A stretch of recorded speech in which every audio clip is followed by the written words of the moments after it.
¿Alguna vez has oído a alguien decir que Jesús descendió al infierno tras morir en la cruz? Muchos conocen la cruz, el sepulcro vacío y la gloria de la resurrección, pero pocos se sumergen en el misterio insondable de lo que ocurrió durante los 3 días en que el cuerpo de Cristo reposó en silencio en el sepulcro. Después de todo, ¿a dónde fue Jesús? ¿Qué hizo cuando cruzó el portal de la muerte? Hay un momento oculto, profundo, en las Escrituras que revela un drama espiritual aún mayor que lo que sucedió ante los ojos humanos en el Calvario. Aquellos que investigan las páginas de la Biblia con atención y reverencia encuentran señales sorprendentes de que, mientras los hombres lloraban y la tierra se cubría de luto, Jesús penetraba en los dominios invisibles, enfrentándose al último enemigo de la humanidad. Todo comienza en el instante en que Jesús, colgado en la cruz, alza la voz por última vez. Padre, en tus manos encomiendo mi espíritu. La respiración cesa, el cielo se oscurece. El velo del templo se rasga de arriba a abajo, la tierra tiembla y las rocas se parten. No es solo el fin de una vida, sino el estremecimiento de todo el universo físico y espiritual. En el plano invisible, fuerzas milenarias sienten un impacto sin precedentes. El Hijo de Dios cruza el límite que separa el tiempo de la eternidad. Su cuerpo es envuelto en lino puro, sepultado en el sepulcro nuevo de José de Arimatea. Pero su espíritu sigue adelante, consciente, determinado, portador de una misión que ningún otro ser podría cumplir. En la tradición hebrea, todos los muertos iban al Sheol, el reino de los muertos, un lugar dividido entre el consuelo de los justos, llamado seno de Abraham, y el tormento de los impíos, separados por un gran abismo. Esta imagen es detallada por el propio Jesús en la parábola del rico y Lázaro, narrada en Lucas 16. El mendigo Lázaro reposa en los brazos de Abraham, mientras el rico sufre en tormento, imposibilitado de atravesar el abismo. La tradición afirma, antes de la cruz, ni siquiera los santos del Antiguo Testamento podían acceder al cielo. Esperaban con esperanza, aguardando el cumplimiento de la promesa mesiánica. Durante siglos, héroes de la fe, Abraham, Moisés, David, Daniel, permanecían allí, confiados, pero aún impedidos de contemplar la gloria total de Dios. Sin embargo, la muerte de Jesús no fue una derrota, sino el comienzo de una revolución espiritual. Él había dicho: «Nadie me quita la vida, yo la entrego por mi propia voluntad». Y añadió: «Tengo autoridad para entregarla y para retomarla». Jesús no era prisionero de la muerte, era conquistador, incluso al atravesar las sombras. Su sacrificio, único y voluntario, fue la llave que abrió el camino para una jornada inédita. Mientras todos pensaban que el Maestro estaba vencido, Él se movía en regiones que los hombres jamás habían penetrado. El silencio del sábado escondía una guerra invisible, donde el Cordero caminaba entre fortalezas espirituales. El Salmo 16, citado por Pedro en Hechos 2, era profecía: «Porque no dejarás mi alma en el Sheol, ni permitirás que tu santo vea la corrupción». Esto no significaba que el Mesías sería eximido de descender al reino de los muertos, sino que no permanecería allí. Él iría, sí, al Sheol, pero no como prisionero, sino como libertador. En el mundo visible, todo parecía acabado. Los discípulos lloraban, las mujeres preparaban especias para ungir el cuerpo, los guardias vigilaban el sepulcro. Pero en la realidad paralela del Espíritu, Jesús avanzaba hacia las partes más bajas de la tierra. La Biblia usa esta expresión en Efesios 4, 8, 10, donde Pablo declara: «Subiendo a lo alto, llevó cautivo el cautiverio». Y eso de que subió, ¿qué significa? Sino que también antes había descendido a las partes más bajas de la tierra. ¿Qué eran esas partes inferiores? Según las Escrituras, allí no solo estaban los espíritus de los hombres, sino también seres misteriosos, llamados espíritus en prisión. Primera Pedro 3, 18, 20 habla de Cristo, vivificado por el Espíritu, en el cual también fue y predicó a los espíritus en prisión, los cuales en otro tiempo fueron rebeldes en los días de Noé. Génesis 6 narra la rebelión de los hijos de Dios, que engendraron a los Nefilim, gigantes, y corrompieron la tierra, siendo después aprisionados en abismos profundos, como también atestigua Judas 6, y a los ángeles que no guardaron su principado, sino que dejaron su propia morada, los reservó en oscuridad, en prisiones eternas, hasta el juicio de aquel gran día. El cuadro espiritual es amplio. El Sheol no era un espacio homogéneo. Del lado de los justos, los patriarcas aguardaban con fe. Del lado del tormento, almas sufrían en separación. Aún más abajo, seres angélicos caídos esperaban la sentencia definitiva. Jesús entra en ese dominio no para sufrir, sino para proclamar la victoria. Mientras los ángeles caídos escuchan un decreto de condena, la confirmación de que el plan de Dios jamás podría ser frustrado, los justos reciben la promesa finalmente cumplida. Es en ese momento que el paraíso temporal, el seno de Abraham, es visitado por aquel que era esperado desde la fundación del mundo. ¿Percibes el misterio? En el más profundo silencio, Jesús atraviesa abismos que nadie jamás cruzó. No era solo la muerte de un inocente, era el propio Dios penetrando en el corazón de las tinieblas, no para ser vencido, sino para vencer. El escritor de Hebreos revela: por cuanto los hijos participan de carne y sangre, también él participó de lo mismo, para que por la muerte destruyese al que tenía el poder de la muerte, esto es, al diablo, y librase a todos los que, por el temor de la muerte, estaban toda la vida sujetos a esclavitud. Hebreos 2, 14, 15. La cruz no fue el fin, sino la explosión de una victoria absoluta. El mundo físico ignoraba lo que se desarrollaba en lo invisible. Los soldados vigilaban una piedra, las mujeres lloraban, los discípulos lamentaban. Pero en los bastidores, la estructura del universo espiritual se reorganizaba. Jesús, el Redentor, descendía a las profundidades, portando autoridad, luz y justicia. Él proclamaba el triunfo a los espíritus en prisión, declaraba la liberación a los justos y tomaba en sus manos las llaves de la muerte y del infierno. Apocalipsis 1:18 trae sus propias palabras. Estuve muerto, pero he aquí que estoy vivo por los siglos de los siglos, y tengo las llaves de la muerte y del infierno. Ese acto de tomar las llaves no era una metáfora, era un gesto espiritual real. La autoridad sobre el destino de las almas humanas, antes detentada por Satanás, pasaba a las manos del Mesías. El imperio de la muerte se desmoronaba desde dentro hacia afuera. Lo que antes era prisión se convertía en pasaje. Colosenses 2:15 describe: y despojando a los principados y potestades, los expuso públicamente y triunfó sobre ellos en sí mismo. La cruz expuso el fracaso de todos los poderes de las tinieblas. Cristo, al morir sin pecado, anuló el poder de acusación y destruyó el cautiverio espiritual. Sin embargo, el evento más impactante estaba por suceder: la liberación de los santos del Antiguo Testamento. El gran éxodo espiritual aguardaba el mandato del Salvador. Hombres y mujeres de fe, que murieron sin ver el cumplimiento total de la promesa, ahora miraban a aquel que venció lo imposible. Hebreos 11 confirma: todos estos murieron en la fe, sin haber recibido las promesas, pero viéndolas de lejos. Pero ahora, la promesa estaba ante ellos, viva, gloriosa, en Jesucristo. Ahora imagina la escena con los ojos de la fe.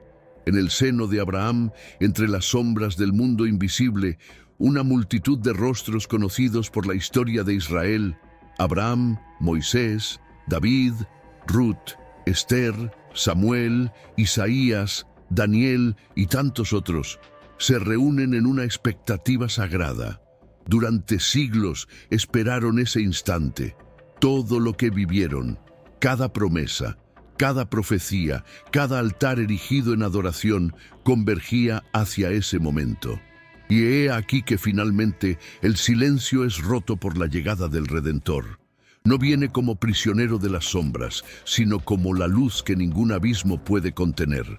Su presencia es el cumplimiento vivo de todo lo que fue anunciado, la respuesta final a toda la fe depositada en el Dios invisible. Al mismo tiempo, en otro nivel de aquel dominio, espíritus en prisión, ángeles caídos y rebeldes, reconocen, aterrorizados, quién está ante ellos. No es un derrotado, sino el Rey de la Gloria. No hay negociación, no hay esperanza de redención para ellos, solo el anuncio solemne de que el Cordero venció y que la sentencia del juicio será cumplida en el tiempo determinado. El apóstol Pedro aclara que, en el Espíritu, Jesús fue hasta ellos para proclamar, y no para predicar arrepentimiento. Es el anuncio oficial de que la cruz no fue una derrota, sino la victoria definitiva sobre todas las fuerzas hostiles del universo. En ese escenario, los justos, que aguardaban la liberación, ven los portones del paraíso abrirse. Las palabras de Pablo en Efesios 4 cobran sentido concreto. Subiendo a lo alto, llevó cautivo el cautiverio y dio dones a los hombres. Ellos no podían ascender solos, pues ninguna sangre humana era capaz de rasgar el velo entre el mundo de los muertos y el cielo eterno. Pero ahora, aquel que derramó la sangre inocente tenía la llave, y con ella abría el camino de regreso a la presencia del Padre. El Evangelio de Mateo, en uno de los textos más misteriosos, dice que tras la muerte de Jesús, los sepulcros se abrieron y muchos cuerpos de santos que dormían fueron resucitados. Y saliendo de los sepulcros, después de la resurrección de Él, entraron en la ciudad santa y aparecieron a muchos. Mateo 27, 52, 53. Este es uno de los mayores signos de que, mientras el mundo visible veía solo luto y derrota, una revolución espiritual ocurría. No solo la muerte había sido vencida, sino que las consecuencias de siglos de espera fueron revertidas en un éxodo de gloria. Es importante notar, Jesús no fue al Sheol como un espíritu errante, fue como sumo sacerdote y rey. En el Antiguo Testamento, el sacerdote entraba una vez al año en el lugar santísimo para presentar la sangre por el pueblo. Pero Cristo, con su propia sangre, entró una vez por todas en el verdadero lugar santísimo, no el del templo terrenal, sino el celestial. El autor de Hebreos declara que Él lo hizo no por sangre de machos cabríos y becerros, sino por su propia sangre, habiendo obtenido redención eterna. Hebreos 9:12. Al descender a las regiones más profundas, Jesús no estaba solo cumpliendo un protocolo, sino realizando un acto de reconciliación total entre Dios y la humanidad. Al tomar las llaves de la muerte y del infierno, Jesús desmanteló el mayor instrumento de control de las tinieblas, el miedo a la muerte. A lo largo de la historia, Satanás mantuvo a los hombres bajo el terror de lo desconocido, esclavos de una sentencia implacable. Polvo eres, y al polvo volverás. Pero ahora, el propio autor de la vida atravesaba los dominios de la muerte y abría un nuevo destino para todo aquel que en él cree. No más abismo, no más prisión espiritual para los justos, no más espera sin fin. Pablo dice en Filipenses 1:23 que desea partir y estar con Cristo, porque desde aquel evento, estar ausente del cuerpo es estar presente con el Señor. El paraíso ya no está en el submundo, sino junto al trono de Dios. Al mismo tiempo, la Biblia revela que la victoria de Cristo no se restringió solo a la liberación de los santos. Fue también el desmantelamiento público del imperio de las tinieblas. Colosenses 2:15 afirma: y despojando a los principados y potestades, los expuso públicamente y triunfó sobre ellos en sí mismo. Imagina el impacto de esto en el mundo espiritual. La cruz, vista como debilidad y escándalo, se convirtió en el escenario de la humillación total de los poderes de las tinieblas. El Cordero, que se entregó voluntariamente, ahora exponía el fracaso del reino del mal ante todo el cosmos. Aquellos que intentaron impedir la redención, que instigaron la corrupción desde Génesis, que pensaron haber vencido al ver al Hijo del Hombre crucificado, ahora presenciaban el triunfo del amor y la justicia de Dios. El domingo, al amanecer, María Magdalena encuentra la piedra removida del sepulcro. El cuerpo de Jesús ya no está allí. Él aparece a los discípulos, mostrando las marcas de los clavos, vivo, resucitado en gloria. Pero algo mucho mayor ya había sucedido antes de aquel encuentro en el jardín. Jesús ya había atravesado el infierno, anunciado su victoria, liberado a los cautivos, ascendido al Padre, presentado su sangre y abierto para siempre el camino de la salvación. La resurrección es el sello visible de una victoria ya consumada en las regiones invisibles. Por eso, el apóstol Pablo exulta: devorada fue la muerte en victoria.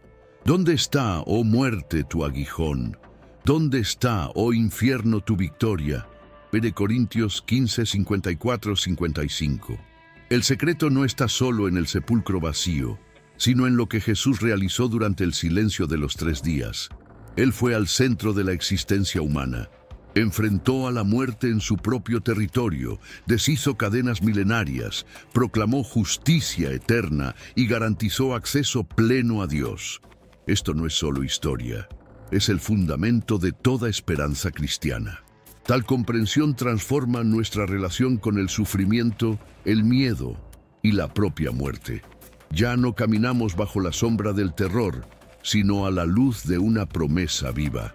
La jornada de Jesús en el Sheol no fue solo para impresionar a los cielos, sino para que cada uno de nosotros pudiera recibir vida abundante. Él no descendió a las profundidades solo para proclamar su autoridad, sino para garantizar que nunca más alguien fuera separado del amor del Padre por ningún abismo, dolor o condenación. La cruz ya no es símbolo de vergüenza, sino de victoria. El sepulcro vacío no es solo el fin de la historia, sino el comienzo de una nueva creación. El silencio de aquellos días entre la muerte y la resurrección no fue ausencia de acción, sino el más grandioso de los movimientos. La redención total, el rescate de lo imposible, la derrota de la muerte y la inauguración de un camino eterno.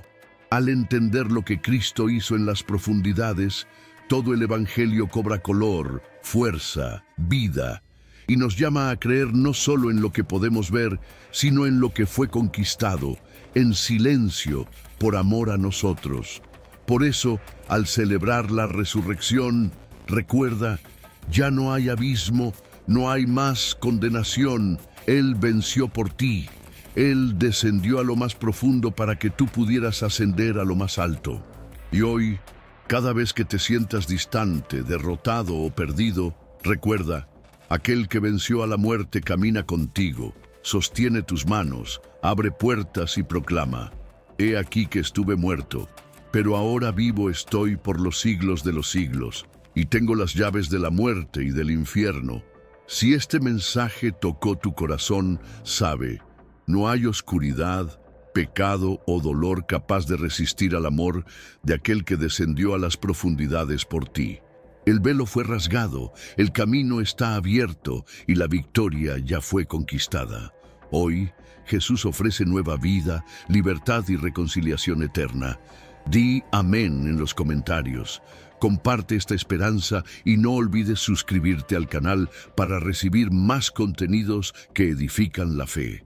La historia no termina en el sepulcro, comienza en la resurrección. Donde había tinieblas, ahora brilla la luz de Cristo. Hasta la próxima.